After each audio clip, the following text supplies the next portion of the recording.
Bullet train का सपना हो रहा साकार। प्रोजेक्ट कहां तक पहुंचा? भारत का पहला बुलेट ट्रेन प्रोजेक्ट अब सिर्फ एक सपना नहीं, बल्कि एक हकीकत बनता जा रहा है। मुंबई से अहमदाबाद के बीच 508 किलोमीटर की दूरी सिर्फ कुछ घंटों में तय करने का वादा करने वाली यह परियोजना तेजी से आगे बढ़ रही है। जमीन पर इसका काम साफ दिखाई देने लगा है और हर दिन इसके निर्माण में नई उपलब्धियां जुड़ रही हैं। यह प्रोजेक्ट सिर्फ एक तेज रफ्तार ट्रेन का नहीं, बल्कि भारत की इंजीनियरिंग क्षमता, तकनीकी प्रगति और भविष्य को लेकर उसके बड़े इरादों का प्रतीक है। जब यह तैयार हो जाएगी तो देश की परिवहन व्यवस्था में एक क्रांति आ जाएगी, जिससे व्यापार, पर्यटन और लोगों के जीवन जीने के तरीके में बड़ा बदलाव आएगा। आज 20 जुलाई 2025 को हम आपको इसकी ताजा स्थिति के बारे में विस्तार से बताएंगे। इस विशाल परियोजना को दो बड़े हिस्सों में बांटा गया है। एक गुजरात में, जो लगभग 384 किलोमीटर लंबा है, और दूसरा महाराष्ट्र में, जो करीब 156 किलोमीटर का है। गुजरात में काम बहुत तेजी से आगे बढ़ा है, जहां पटरियों के लिए ऊंचे ऊंचे खंभे और उन पर रखे जाने वाले भारी भरकम गर्डर दूर दूर तक देखे जा सकते हैं। वहीं महाराष्ट्र में, जहां जमीन अधिग्रहण की कुछ शुरुआती चुनौतियों के बाद अब काम ने रफ्तार पकड़ ली है। देश की सबसे जटिल इंजीनियरिंग परियोजनाओं में से एक पर काम चल रहा है। इसमें भारत की पहली समुद्र के नीचे की सुरंग भी शामिल है, जो अपने आप में एक अजूबा होगी। इस सफर में कई चुनौतियां आईं, लेकिन अब यह प्रोजेक्ट अपनी मंजिल की ओर तेजी से बढ़ रहा है। सोचिए, एक ऐसी ट्रेन जो 320 किलोमीटर प्रति घंटे की रफ्तार से दौड़ेगी। यह कल्पना ही रोमांच से भर देती है। इस सपने को सच करने के लिए हजारों इंजीनियर और मजदूर दिन रात काम कर रहे हैं। वे नदियों के ऊपर विशाल पुल बना रहे हैं, जमीन के नीचे गहरी सुरंगें खोद रहे हैं और स्टेशनों को आधुनिक सुविधाओं से लैस कर रहे हैं। यह सिर्फ कंक्रीट और स्टील का ढांचा नहीं है, बल्कि यह नए भारत की एक नई पहचान बन रहा है। इस परियोजना की हर एक प्रगति देश के लिए एक मील का पत्थर है, जो यह दिखाता है कि भारत अब बड़ी और मुश्किल परियोजनाओं को समय पर पूरा करने में सक्षम है। इस पूरी परियोजना की सबसे खास बात यह है कि इसमें जापान की विश्व प्रसिद्ध शिंकानसेन तकनीक का इस्तेमाल हो रहा है, जो सुरक्षा और समय की पाबंदी के लिए जानी जाती है। भारत ने इस तकनीक को न सिर्फ अपनाया है, बल्कि उसे अपनी स्थानीय जरूरतों के हिसाब से ढाला भी है।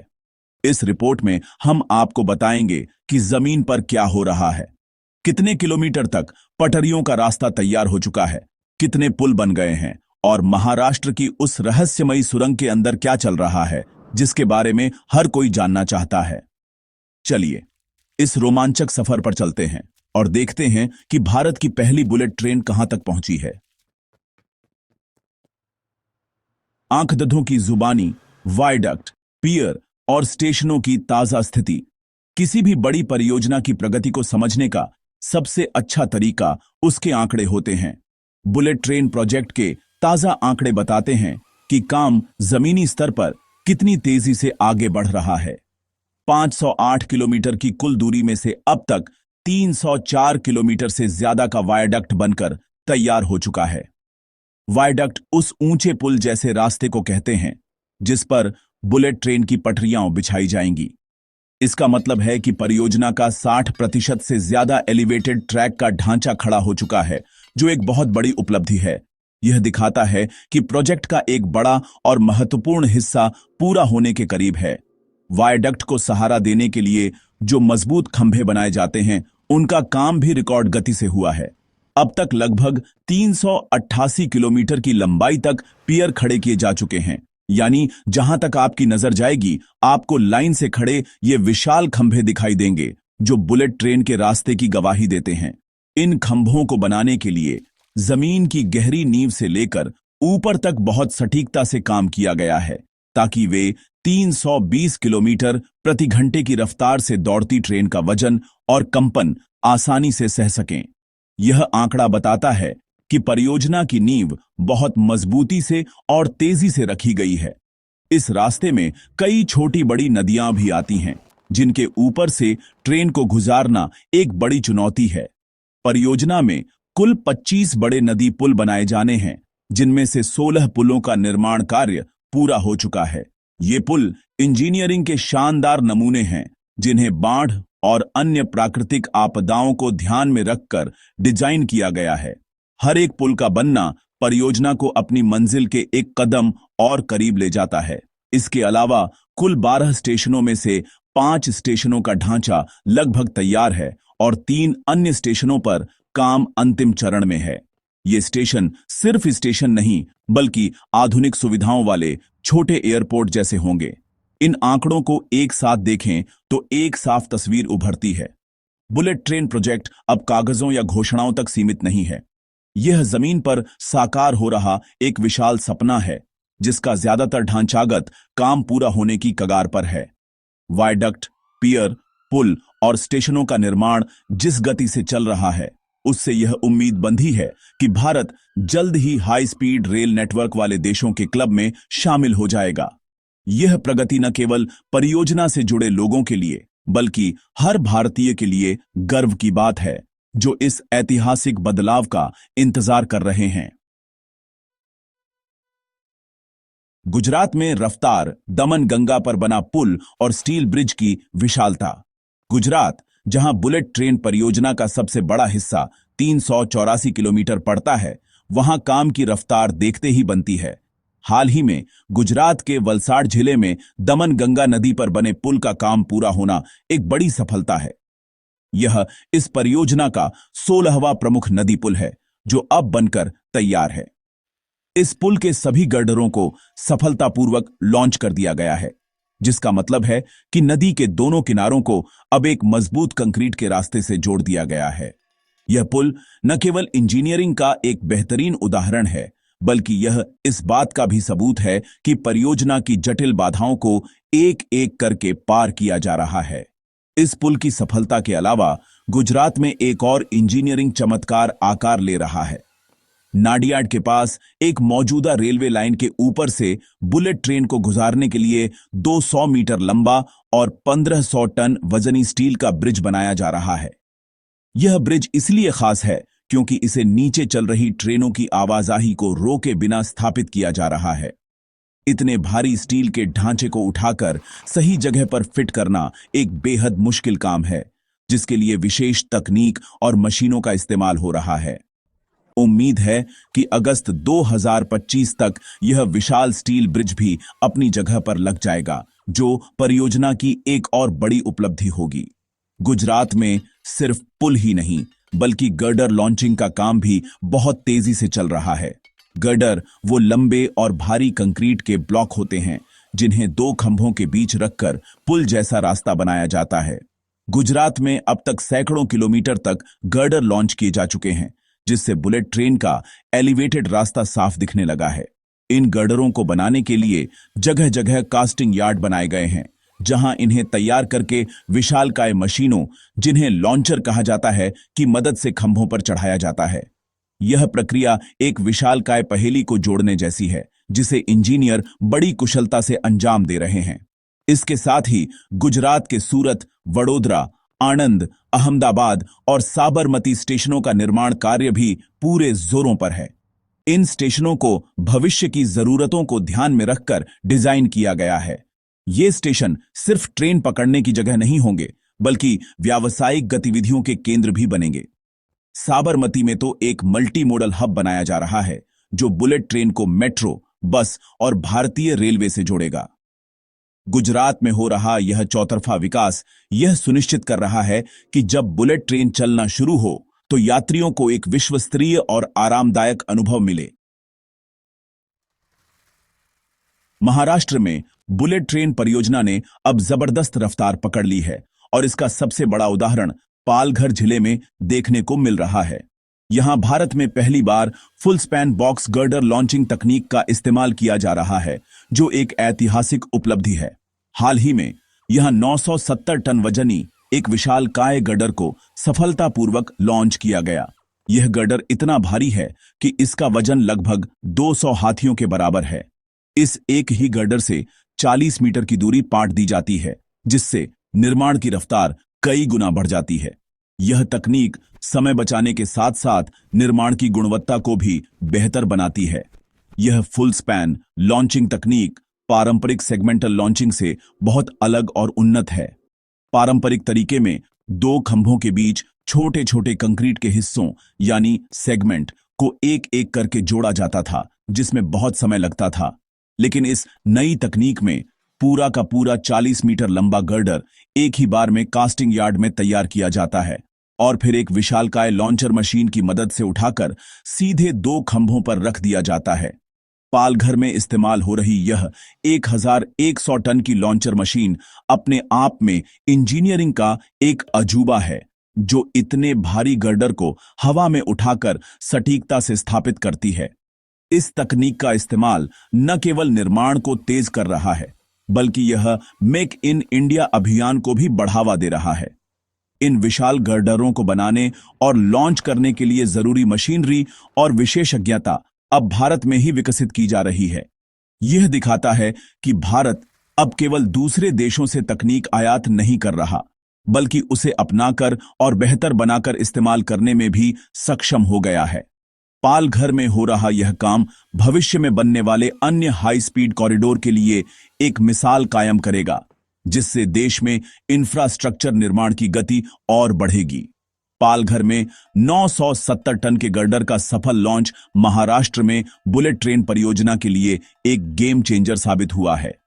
इसने न केवल परियोजना में आई शुरुआती देरी की भरपाई करने में मदद की है, बल्कि यह भी दिखाया है कि महाराष्ट्र खंड अब तेजी से गुजरात खंड के बराबर प्रगति करने के लिए तैयार है। यह विशाल उपलब्धि उन हजारों श्रमिकों और इंजीनियरों की कड़ी मेहनत का नतीजा है, जो मुश्किल परिस्थितियों में भी देश के इस सपने को हकीकत में बदलने के लिए दिन रात जुटे हुए हैं। यह न सिर्फ कंक्रीट और स्टील का ढांचा है, बल्कि यह नए भारत के बुलंद हौसलों का प्रतीक है। महाराष्ट्र में बुलेट ट्रेन परियोजना का सबसे चुनौतीपूर्ण और रोमांचक हिस्सा है 21 किलोमीटर लंबी सुरंग का निर्माण। यह सुरंग बांद्रा कुर्ला कॉम्प्लेक्स यानी बीकेसी से लेकर नवी मुंबई के शिलफाटा तक बनाई जाएगी। यह कोई आम सुरंग नहीं है, बल्कि यह इंजीनियरिंग का एक ऐसा कारनामा है जो भारत में पहले कभी नहीं हुआ। इसकी सबसे बड़ी खासियत यह है कि इसमें 7 किलोमीटर का हिस्सा ठाणे क्रीक के नीचे से यानी समुद्र के नीचे से गुजरेगा। यह भारत की पहली समुद्री सुरंग होगी जो देश की इंजीनियरिंग क्षमता को एक नए स्तर पर ले जाएगी। इस सुरंग का काम बहुत जटिल है और इसे कई चरणों में पूरा किया जा रहा है। इस विशाल सुरंग की खुदाई को आसान बनाने के लिए जमीन में 3 गहरे और सीधे गड्ढे खोदे गए हैं, जिन्हें वर्टिकल शाफ्ट कहा जाता है। ये शाफ्ट एक तरह से सुरंग में प्रवेश करने के रास्ते हैं। पहला शाफ्ट बीकेसी में है, जहां बुलेट ट्रेन का भूमिगत स्टेशन बनेगा। दूसरा शाफ्ट विक्रोली में है और तीसरा शाफ्ट नवी मुंबई के सावली में बनाया गया है। इन शाफ्ट्स की गहराई 35 से 56 मीटर तक है। इन्हीं शाफ्ट्स के जरिए बड़ी बड़ी मशीनें, मजदूर और निर्माण सामग्री सुरंग के अंदर भेजी जाती है और खुदाई से निकली मिट्टी और पत्थर बाहर लाए जाते हैं। ये शाफ्ट इस भूमिगत निर्माण कार्य की लाइफलाइन है। सुरंग की खुदाई के लिए एक और खास तकनीक का इस्तेमाल हो रहा है, जिसे एडिट टनल कहते हैं। घनसौली में एक 394 मीटर लंबी एडिट टनल बनाई गई है, जो मुख्य सुरंग तक पहुंचने के लिए एक अतिरिक्त रास्ता मुहैया कराती है। इससे मुख्य सुरंग की खुदाई एक साथ कई जगहों से की जा सकती है, जिससे काम की रफ्तार बढ़ जाती है। इस एडिट टनल के जरिए भी मशीनरी और लोगों को सुरंग के अंदर भेजा जा सकता है। यह तकनीक सुनिश्चित करती है कि अगर किसी एक रास्ते में कोई रुकावट आए तो काम दूसरे रास्ते से जारी रह सके। इस सुरंग को बनाने के लिए 2 मुख्य तकनीकों का इस्तेमाल किया जा रहा है। एक है न्यू ऑस्ट्रियन टनलिंग मेथड यानी NATM, जिसमें चट्टानों को नियंत्रित विस्फोटों से तोड़ा जाता है और फिर तुरंत कंक्रीट से सहारा दिया जाता है। यह तकनीक वहां इस्तेमाल होती है जहां जमीन चट्टानी हो। दूसरी तकनीक है टनल बोरिंग मशीन, जिसे TBM कहते हैं, जो एक विशालकाय मशीन होती है और धीरे धीरे जमीन को काटते हुए आगे बढ़ती है। यह मशीन समुद्र के नीचे और घनी आबादी वाले इलाकों के लिए सबसे उपयुक्त है। इन दोनों तकनीकों का एक साथ इस्तेमाल इस प्रोजेक्ट को बेहद खास बनाता है। महाराष्ट्र की 21 किलोमीटर लंबी सुरंग की खुदाई का काम अब एक महत्वपूर्ण चरण में पहुंच चुका है। इस सुरंग के एक हिस्से, जो शिलफाटा और सावली यानी शाफ्ट 3 के बीच है, वहां न्यू ऑस्ट्रियन टनलिंग मेथड या एनएटीएम का इस्तेमाल किया जा रहा है। इस 5.2 किलोमीटर लंबे हिस्से में अब तक 4.32 किलोमीटर की खुदाई पूरी हो चुकी है, जो एक बड़ी कामयाबी है। इस तकनीक में इंजीनियर चट्टानों का अध्ययन करके बहुत ही नियंत्रित तरीके से छोटे छोटे विस्फोट करते हैं, जिससे चट्टानें टूटकर गिरती हैं और रास्ता बनता जाता है। इसके तुरंत बाद सुरंग की दीवारों को स्टील और कंक्रीट से मजबूत कर दिया जाता है ताकि वह धंसे नहीं। इस 4.32 किलोमीटर की खुदाई को 2 दिशाओं से एक साथ किया गया है। सावली की तरफ से 2.7 किलोमीटर की खुदाई हुई है, जबकि शिलफाटा की तरफ से 1.62 किलोमीटर की खुदाई पूरी हो चुकी है। अब इन दोनों छोरों के बीच सिर्फ 880 मीटर का फासला बाकी रह गया है। हाल ही में जुलाई 2025 में घनसोली से शिलफाटा तक सुरंग का पहला हिस्सा खुल गया है, जिससे एक छोर से दूसरे छोर तक वाहनों की आवाजाही संभव हो गई है। यह एक बड़ी सफलता है, क्योंकि इससे निर्माण सामग्री और मशीनरी को सुरंग के अंदर ले जाना बहुत आसान हो गया है, जिससे बचे हुए काम में और तेजी आएगी। अब परियोजना के अगले और सबसे चुनौतीपूर्ण चरण की तैयारी हो रही है। सावली यानी शाफ्ट 3 से लेकर बीकेसी यानी शाफ्ट 1 तक का लगभग 15.5 किलोमीटर का हिस्सा, जिसमें 7 किलोमीटर की समुद्री सुरंग भी शामिल है, उसकी खुदाई टनल बोरिंग मशीनों यानी टीबीएम द्वारा की जाएगी। ये टीबीएम मशीनें किसी विशालकाय केंचुए की तरह होती हैं, जिनके आगे एक बड़ा सा कटिंग हेड लगा होता है। यह हेड घूमते हुए चट्टानों और मिट्टी को काटता है और मशीन धीरे धीरे आगे बढ़ती जाती है। साथ ही यह मशीन अपने पीछे कंक्रीट के रिंग्स लगाकर सुरंग की दीवारों को बनाती भी जाती है। यह काम अभी शुरू होना बाकी है, लेकिन इसकी तैयारियां पूरी हो चुकी हैं। समुद्र के नीचे सुरंग बनाना इस प्रोजेक्ट की सबसे बड़ी परीक्षा होगी। इंजीनियरों को पानी के दबाव, समुद्री सतह की मिट्टी की प्रकृति और समुद्री जीवन को बिना नुकसान पहुंचाए यह काम करना होगा। इसके लिए विशेष रूप से डिजाइन की गई टीबीएम मशीनों का इस्तेमाल किया जाएगा।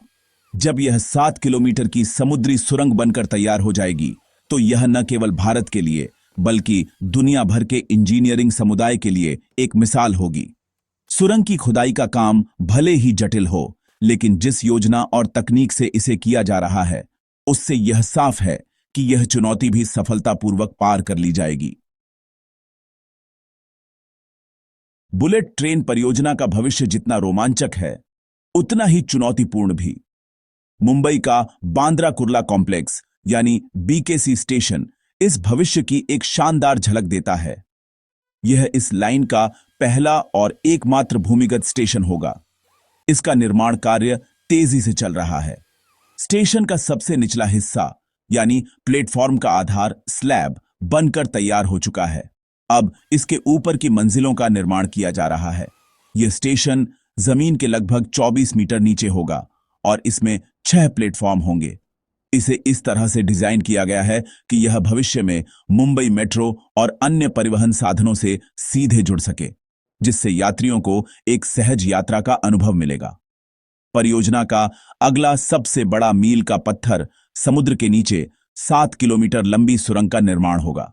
यह काम टनल बोरिंग मशीनों यानी टीबीएम द्वारा किया जाएगा, जो जल्द ही शुरू होने वाला है। समुद्र तल से लगभग 25 से 65 मीटर नीचे यह सुरंग बनाना एक असाधारण काम होगा। इंजीनियरों को यह सुनिश्चित करना होगा कि खुदाई के दौरान समुद्री पारिस्थितिकी तंत्र को कोई नुकसान न पहुंचे। जब भारतीय यात्री पहली बार समुद्र के नीचे से 320 किलोमीटर प्रति घंटे की रफ्तार से गुजरेंगे, तो वह क्षण वास्तव में ऐतिहासिक होगा। यह सुरंग भारत की तकनीकी शक्ति का दुनिया के सामने एक जीवंत प्रदर्शन होगी। इस हाई स्पीड ट्रैक पर दौड़ने वाली ट्रेनें भी उतनी ही खास होंगी। भारत इस लाइन के लिए जापान की सबसे उन्नत E10 शिंकानसेन बुलेट ट्रेनों का इस्तेमाल करेगा। खास बात यह है कि यह ट्रेन मॉडल भारत और जापान में एक साथ लॉन्च किया जाएगा। यह दिखाता है कि जापान इस परियोजना में भारत को सिर्फ एक ग्राहक नहीं, बल्कि एक बराबर का भागीदार मानता है। इन ट्रेनों को भारतीय मौसम और परिस्थितियों के अनुकूल बनाने के लिए जापान में E3 शिंकानसेन ट्रेनों पर परीक्षण भी शुरू हो चुका है, ताकि जब ये भारत आई तो पूरी तरह से सुरक्षित और भरोसेमंद हों। निष्कर्ष में मुंबई अहमदाबाद बुलेट ट्रेन परियोजना सिर्फ तेज गति की यात्रा का माध्यम नहीं है, यह नए भारत का प्रतीक है जो बड़ी चुनौतियों से नहीं डरता और विश्वस्तरीय तकनीक को अपनाने में आगे है। गुजरात में तेजी से बनते पुल और वायडक्ट, महाराष्ट्र में 970 टन के गर्डर का लॉन्च और जमीन के नीचे बन रही अद्भुत सुरंग, यह सब मिलकर एक ऐसी कहानी कह रहे हैं जो प्रगति, दृढ़ संकल्प और भविष्य के भारत की है। अभी भी कई चुनौतियां बाकी हैं, लेकिन जिस गति और योजना से काम चल रहा है, उससे यह तय है कि भारत जल्द ही बुलेट ट्रेन के युग में प्रवेश करेगा।